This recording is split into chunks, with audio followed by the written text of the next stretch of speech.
You're tuned in to My 95.1 Sports Zone, the podcast for students by students. We're bringing you the latest highlights, hot takes, and behind-the-scenes stories from all things sports right here from the Killeen ISD Career Center.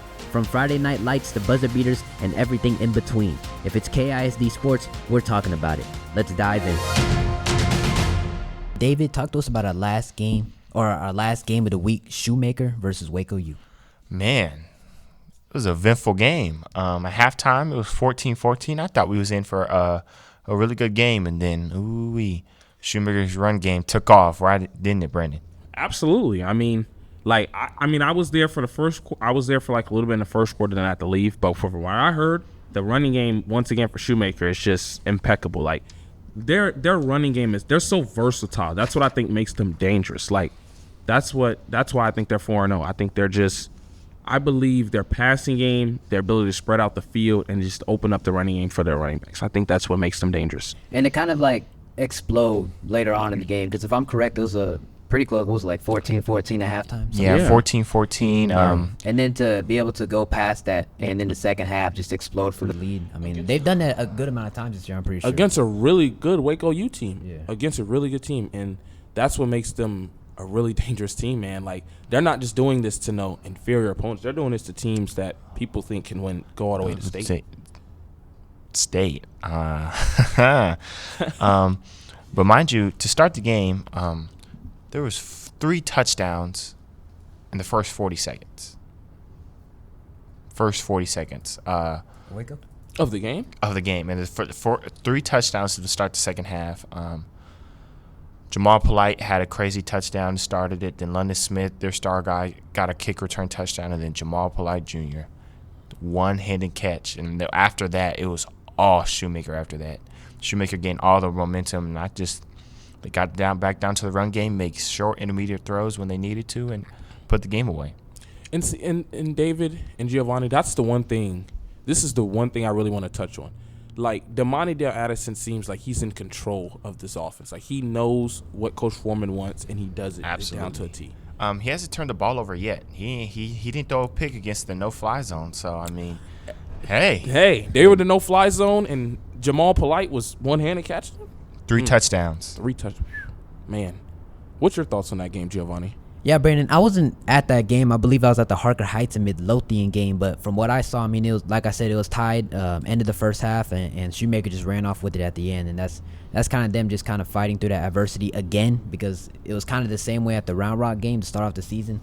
You know, it was close, and then they just run off with it. And they've done that a lot this year, and I'm very excited to see where they're going to end up later on towards the season. We talk about Shoemaker, but Waco U also didn't just lay down. Savoy Nichols had a pretty decent day. He was under duress a lot. He was running for his life, to be completely honest with you. Marlon Smith proved why he's a 4-star, man. He had 11 catches, over like close to 150 yards and a touchdown, bro, and a kick return touchdown. So he definitely proved why he's committed to Baylor. He got injured towards the end of the game, which put him out. Prayers to him, and hope he can make a smooth recovery. I talked to Coach Foreman after the game. He definitely wasn't pleased with his team's wins. He definitely thought they could have played better in the first half and put a complete game together. Like been to pretty much all Shoemaker's games, they have not put a complete game yet together, and I think that's going to be the real test this week against Temple. Moving on, guys, I want to talk about Ellison. I thought it was going to be a competitive game, and to their credit, it really was a competitive game. But they just could not stop. They just could not stop the passing game, as they threw for 309. They gave up 319 passing yards, 319. And Brian Robinson, he had. Do you guys know he had 208 receiving yards? 208 receiving yards as one guy and 1 touchdown. He shredded Ellison's defense. But let's not act like Ellison didn't fight. They gave everything they had. Hey, I heard Marlon Smith had a day, bro. He did. He had 3 touchdowns. He had 2 passing, he had 2 passing touchdowns and 1 rushing touchdown. He's doing everything he can to win these games. And the crazy part is he's only a sophomore, which means he has 2 more years after this to get better. Over the past 2 weeks, I really became a Marlon Smith fan, man. He really battled and fought his tail off against Shoemaker. Future Heisman, okay. Yes, this dude is a dog. Marlon Smith, if you hear this, you're a dog, bro. You're a dog. Yeah, I He can't definitely I is a can't disagree dog, with but that. I don't know about Heisman level, but he yeah. definitely has some things to grow on. But I'm definitely proud to see how well he's performing as a sophomore quarterback and stepping up into the moments against a good Red Oak team and trying to put them at least in a position to at least fight back. And like you said, against a really good Red Oak team, it was at Red Oak, which meant he had to do this in a hostile environment. And the Ellison defense gave them plenty of chances. They even got 5 sacks. They even got an interception. I mean, they fought hard. I felt like personally Ellison should have ran the ball more. Did you guys know they only ran the ball 19 times? But Really? Yes. But guess what? They ran for 8.8 yards per carry. If they ran the ball more, I think they would have won this game. Maybe you think it's because they were playing behind so fast, so they had to go through the air. That is a very good point. But also I think the problem is maybe they were passing the ball too much, which led to a lot of non-scoring drives. But I do think their passing game is still great. I still think they're gonna be a great Still team. have a great receiving core. Especially Juan Ramirez. Hall, I wish he would. I wish Keandre sometimes Sales. maybe he Sophomore would Tyler Reed. They got time. They got depth. They're deep, and it's gonna all come together. Makes me sad to talk about this. Killeen versus number 3 Brenham. Oh my gosh, they lost another nail biter. Another nail biter. 3 straight weeks of losing 1 possession games. They lost to Ellison. And now Brenham. Now Brenham. Mind you, the halftime score was 13-19. I was at that game. It was yeah. what, 13-9? They were 13-9. Yeah, excuse me. Killeen was beating them, and that's the sad part. Coach Sadler, he has these guys Fighting their tails off to win these games. And mind you, they're on a 14-game losing streak now. Killeen had 3 interceptions on defense. Their defense is for real, man. This one would have felt good too for them. I mean, would have been a great win for the program. Rankings in district, but ranking in state, Brenham is ranked number 7. Or when they played, Brenham was ranked number 79. Killeen's ranked 460 in the state. There's only like 512 schools in That's Texas. all divisions, right? Yep, that's everything. So for them to beat a team that's ranked 300 teams ahead of them, I mean, that would have really felt good for them. No, especially for the first win. You know that. In a while, And it sucks because their first game, it kind of didn't go as expected. But their last 3 games, I mean, versus Ellison, at Lake Belton, and then versus Brenham. Yep.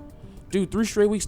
We could be talking about them being 3-1 right now. Yep. But that's their defense. That's their defense is physical. Dude. They're fighting. They're keeping them in the game. Not that their offense isn't Their good. offense isn't good. But their mind you defense guys, I is want keeping to them in there. bring this point up. D'Lo hasn't played a game yet. You know what? I want to talk about that. That's interesting to me because guys, he's on the sideline. He's throwing balls around. He's practicing. He's dressed out. So I'm confused. Do you guys think if they had D'Lo and these? I definitely think they win that Ellison game if they have D'Lo. I think you think they win Friday night game against Brenham? Yes, I just think because D'Lo's he's a special kid, man. He has an arm, bro. I think they definitely would have been spread the ball around like they could last year. And zero disrespect to Tavares Miles, who's their quarterback, but exactly. He's not a quarterback. He's a receiver. Yeah. They're playing he's stepping in his role and he's doing everything. He's giving it his all. He's fighting, and credit to him. He's keeping them in these close games. You would think without a quarterback they'd be getting blown out, but he's keeping them in these games, and that's another thing. And also against Lake Belton, I think if they have D'Lo that game, I think they win. They lost 28-21. Yeah, so that was 3 straight weeks. That's 3 straight weeks of heartbreaking. That's heartbreaking. And then I don't know if I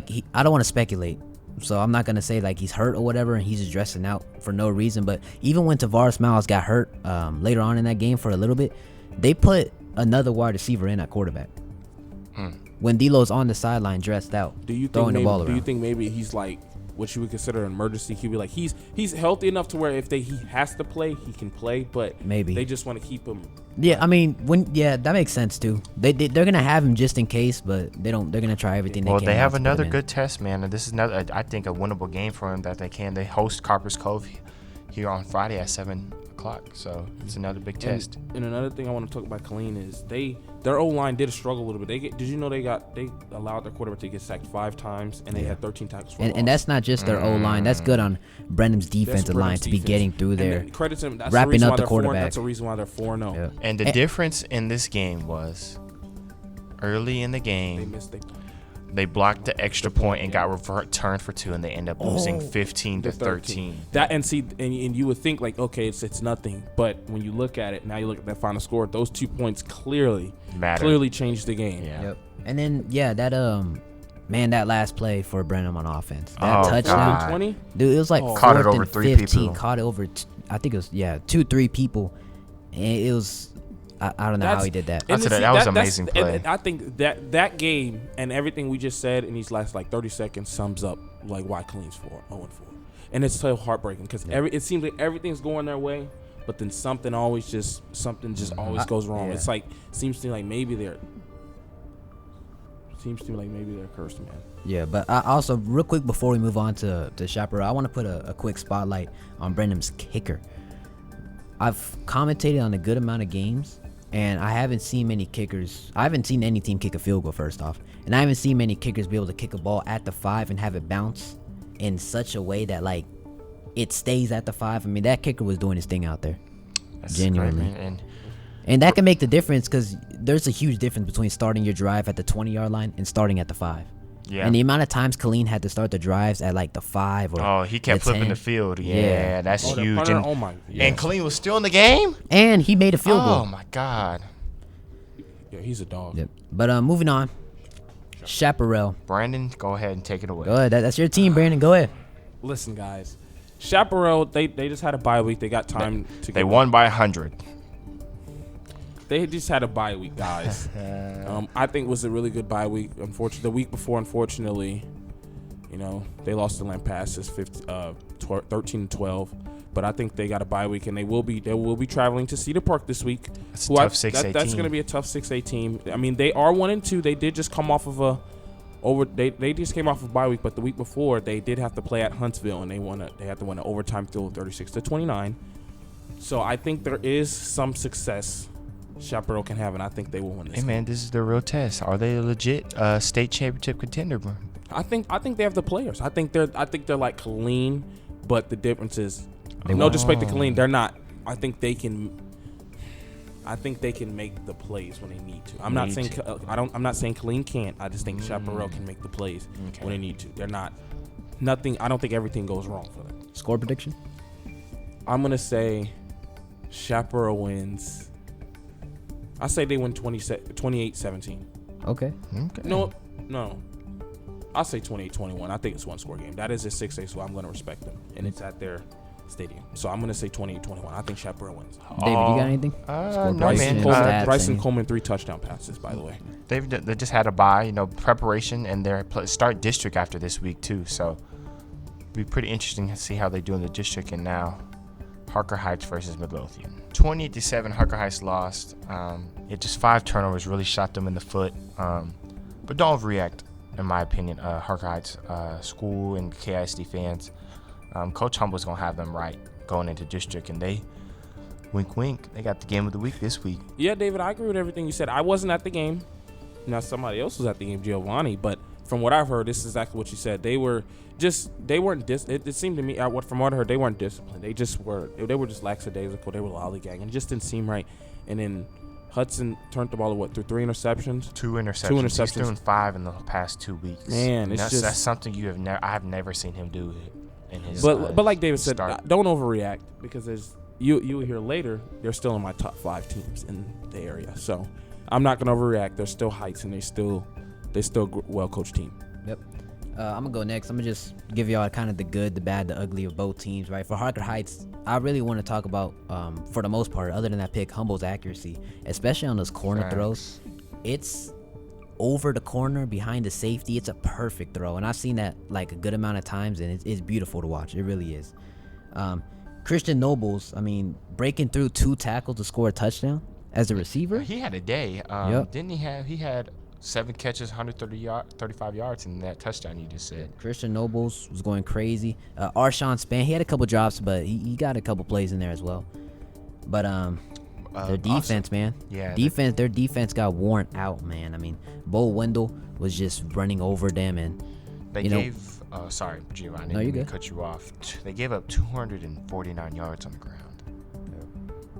feel like that wear and tear really start to hit him towards the fourth quarter. Not the recipe for success. And then obviously the interception that Humble threw. I'm going to give him a pass on the second one, but I'm going to talk about the first one real quick. Isn't that the one he tried to, that post route? He like forced it over. I see his vision, but mind you guys, Harker Heights still played their tails off in this game. They kept fighting and battling. Never gonna quit. Their main guy, Ryan Taylor, had 10 catches or 143 yards. So there was good in this game. There definitely was. But Harker Heights just had those 5 turnovers that really cost them. Yeah, and then especially like as far as the ugly goes, the fumbles off of the snap. Got to get that connection between the center and the quarterback, because that was 2 turnovers that they gave him the ball at like the 20-yard line of their half. And you can't do that. And they converted. Wow. Yep. You can't do that. And then on Midlothian, Bo Wendell. I mean, that guy's like Bryson Daly out on the field. Like, he's running over everybody. He did really good. As far as for being a quarterback, had a couple of good throws too, over the middle. On Midlothian's defensive side, you cannot, even though they won the game in the future, you cannot be allowing 300 plus passing yards. It wasn't 300.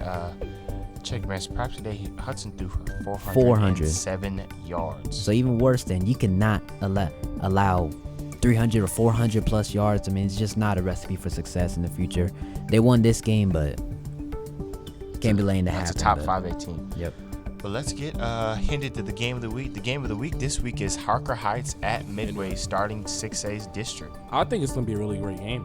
I mean, Midway's 4-0, if I'm not mistaken. And they have a 4-star running back that has offers from here to all the way to Canada.